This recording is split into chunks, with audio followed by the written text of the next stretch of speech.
अस्सलाम वालेकुम स्टूडेंट्स। इस लेक्चर में हम ये शो करेंगे कि जो फाइनाइट इंटीग्रल डोमेन है वो हमारे पास फील्ड होती है। तो ये हम पहले भी प्रूव कर चुके हैं दूसरे लेक्चर में, लेकिन उस वक्त हमने दूसरे मेथड से किया था। तो अब मैं इसका प्रूफ दोबारा करने जा रहा हूँ। तो ये हम मैपिंग वाले तरीके से करेंगे, जो उससे थोड़ा सा मतलब सिंपल प्रूफ है। तो मैं रिकॉल कर दूं डेफिनेशन क्या है। तो फील्ड हमारे पास क्या होती है कि कम्यूटेटिव रिंग विद यूनिटी, यानी कम्यूटेटिव भी होनी चाहिए। कम्यूटेटिव का मतलब होता है A B equal to B A होना चाहिए, उसमें यूनिटी वन भी होनी चाहिए। Is called a field. कब फील्ड कहलाएगी? जब उसमें हर नॉन जीरो एलिमेंट, यानी आपका ए जो है वो नॉन जीरो होना चाहिए और वो क्या होना चाहिए? यूनिट होना चाहिए। यानी रिंग के तमाम एलिमेंट सिवाय जीरो के तमाम एलिमेंट यूनिट होने चाहिए। तो यूनिट की डेफिनेशन क्या थी कि अगर कोई एलिमेंट रिंग से बिलोंग कर रहा है तो यूनिट कब कहलाएगा? अगर उसके लिए एक बी एलिमेंट मिले सच दैट उनको मल्टीप्लाई करें तो आंसर वन आए। ओके, अब हमारे पास रिजल्ट ये है कि हर फाइनाइट इंटीग्रल डोमेन जो है वो फील्ड होती है। ठीक है, तो हमने ये शो करना है। तो इंटीग्रल डोमेन हमारे पास क्या थी? ये कम्यूटेटिव रिंग भी होती है, ये कम्यूटेटिव रिंग प्लस इसमें यूनिटी भी होती है और प्लस इसमें कोई भी जीरो डिवाइजर मौजूद नहीं होता। तो बस अब हमने शो ये करना है कि जो बाकी एलिमेंट है वो यूनिट एलिमेंट है, यानी उनका इनवर्स एग्जिस्ट करता है। तो हमने ये शो करना है। तो अगर हमारे पास फाइनाइट इंटीग्रल डोमेन होगी तो फील्ड भी होगी। तो हम इसको मैपिंग वाले तरीके से प्रूव करेंगे। तो पहले मैंने लेट कर लिया है कि आर जो है वो फाइनाइट इंटीग्रल डोमेन है, यानी इसमें फाइनाइट एलिमेंट है।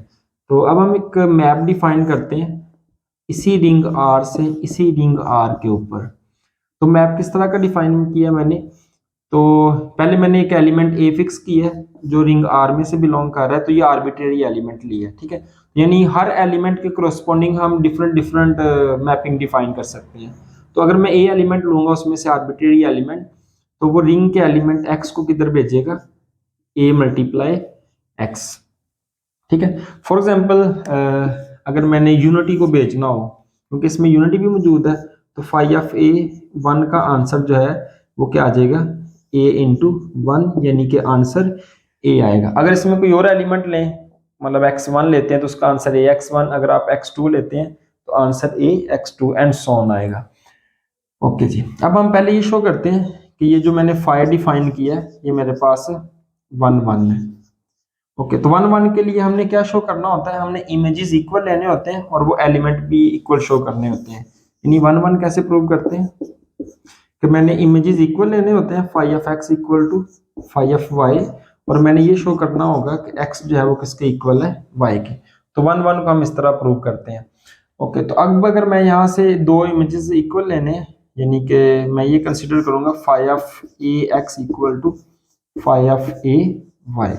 तो क्योंकि इसकी डेफिनेशन क्या है? ए इधर मल्टीप्लाई होगा तो ये आंसर आ जाएगा ए एक्स, और ये इधर मल्टीप्लाई होगा तो इसका आंसर ए वाई आ जाएगा। क्योंकि इंटीग्रल डोमेन है तो इंटीग्रल डोमेन में कोई भी जीरो डिवाइजर मौजूद नहीं होता, तो इसमें कैंसिलेशन लॉ भी होल्ड करता है। तो दोनों तरफ से ए कैंसिल हो जाएगा। ए क्यों कैंसिल हो रहा है? क्योंकि ये हमारे पास इंटीग्रल डोमेन है और इंटीग्रल डोमेन में कैंसिलेशन लॉ होल्ड करता है, तो ये दोनों तरफ से कैंसिल हो जाएगा। तो एक्स किसके इक्वल आ गया? वाई के। तो यही हमने शो करना था। इसका मतलब क्या है कि फाई इज वन वन, तो ये हमारे पास वन वन हो गया।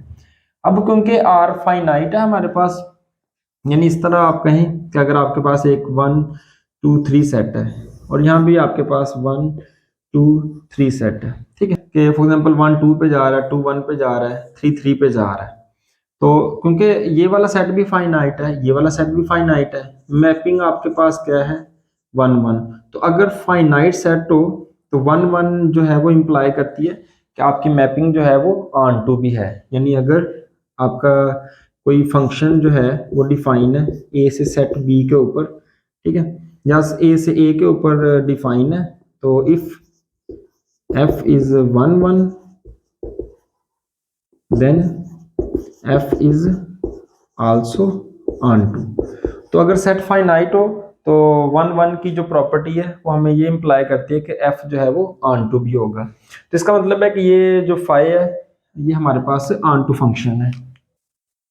तो अगर ये ऑन टू फंक्शन है तो इस बात का मतलब है कि अगर मैं इस तरह इसको जार कर लूँ, ये मेरे पास आर है और ये भी मेरे पास आर है, तो इसमें यहाँ पे वन एलिमेंट भी होगा क्योंकि रिंग विद आइडेंटिटी है, इसमें वन होगा, और ये भी आर है और ये भी आर है, तो इसमें भी डेफिनेटली मेरे पास वन एलिमेंट होगा। तो इस तरह आप कह लें कि यहाँ पे एलिमेंट x1 है, यहाँ पे एलिमेंट x2, चलते चलते कहीं ये a भी आएगा दरमियान में जाके, चलते चलते फिर हमारे पास xn एलिमेंट। तो ये स्टॉप क्यों हो जाएंगे? क्योंकि ये फाइनाइट इंटीग्रल डोमेन है, तो कहीं ना कहीं तो एलिमेंट ने स्टॉप होना है। तो एलिमेंट मैप किस तरह कर रहे हैं, ये वन को इधर, यानी जब मैंने यहाँ से ए से मल्टीप्लाई करना है हर एलिमेंट को, तो जब वन को मल्टीप्लाई करूंगा तो इधर कहीं ए आ जाएगा, जब x1 से करेंगे तो आंसर ए x1, x2 से मल्टीप्लाई करूंगा यानी वन का आंसर ए, x1 का आंसर ए x1, x2 का आंसर जो है वो ए x2 आएगा, एंड सो ऑन, चलते चलते लास्ट वाले एलिमेंट का जो आंसर है वो ए xn आ जाएगा। तो क्योंकि मैंने अभी बताया कि अगर हमारे पास मैपिंग 1 1 हो और जो सेट जिसके ऊपर डिफाइन किया है अगर वो फाइनाइट हो, तो वो मैपिंग जो है ऑटोमेटिकली ऑन टू हो जाती है। ठीक है, तो सिंस आप इस तरह लिख सकते हैं, since phi is 1 1 and R is finite, so phi is also onto mapping. Okay, तो ऑन टू की डेफिनेशन क्या होती है?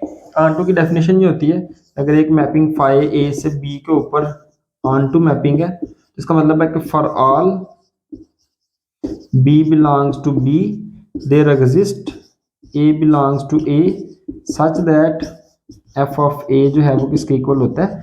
बी के, यानी बी के तमाम एलिमेंट के लिए हमें ए मिलेगा, जिसके ऊपर एफ अप्लाई करेंगे तो आंसर क्या आएगा?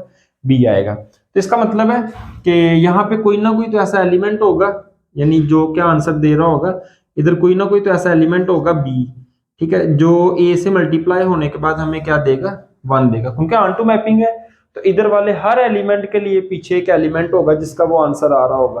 तो 1 के लिए भी तो हमारे पास कोई ना कोई पीछे बी एलिमेंट होगा जिसको मैं ए से मल्टीप्लाई करूंगा, यानी 1 के लिए कोई ना कोई पीछे बी एलिमेंट होगा जिसको ए से मल्टीप्लाई करेंगे तो आंसर जो है वो 1 के इक्वल आएगा। So for 1 belongs to R there exist b belongs to R such that phi of a b जो है वो किसके इक्वल होगा?